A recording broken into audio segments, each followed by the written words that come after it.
রাধে রাধে বন্ধুগণ। দোলের দিন যে আমি এরকম একটা সারপ্রাইজ পাবো আমি কিন্তু কোনোদিনও ভাবিনি। হঠাৎ করে দেখলাম আমরা দোলের র্যালি ঘুরতে ঘুরতে চলে গেছি আমাদের ছোটোবেলার স্কুলে, যেটা আমার স্মৃতি বিজড়িত একদম ছোট্টবেলাকার স্কুল। সেখানে গিয়ে তো আমি একদম সারপ্রাইজড হয়ে গেছি। তারপরে সেখানে গিয়ে আমি একটু ভিডিও করলাম, বানালাম। আমার যে পরে খুব ভালো লাগছিলো। এত বছর পর গেছি, সেই কবে 4 পেরিয়ে চলে এসেছি।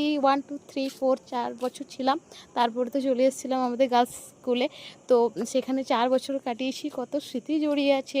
সেখানে গিয়ে আমি প্রথমেই আগে আমাদের বাইরেটা ভিডিও করলাম, যেখানে আমরা খেলতাম।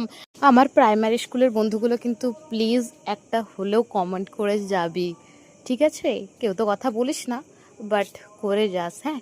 তারপরে এই যে আমাদের ক্লাসরুমের ভিতরে ঢুকে গেছিলাম, তখন কিন্তু আমাদের এরকমই ক্লাসরুম ছিল, এখানেই আমরা বসতাম, হ্যাঁ। তো এই গেট দিয়ে আমরা তখন ঢুকতাম।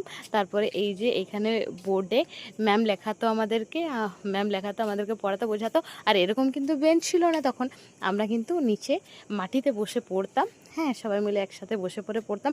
কত মজা হয়েছে এখানে। এখানে আমরা মিড ডে মিলও খেতে বসতাম সবাই মিলে। যেদিনকে বাইরে বসানো হতো না, সেদিনকে এই রুমের মানে এই ক্লাসের মধ্যেই বসানো হতো।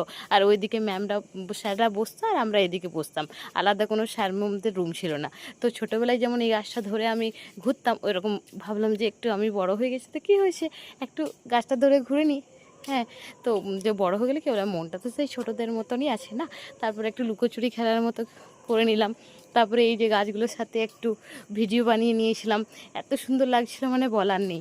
সেই কবে মিড ডে মিল খেয়েছি ওখানে বসে, আর আজ এত বছর পরে ঘুগনি মুড়ি খেলাম ওখানে বসে। তারপরে আসার সময় একটা ভিডিও বানিয়ে বাড়ি চলে এলাম, একটা আনন্দিত মন নিয়ে।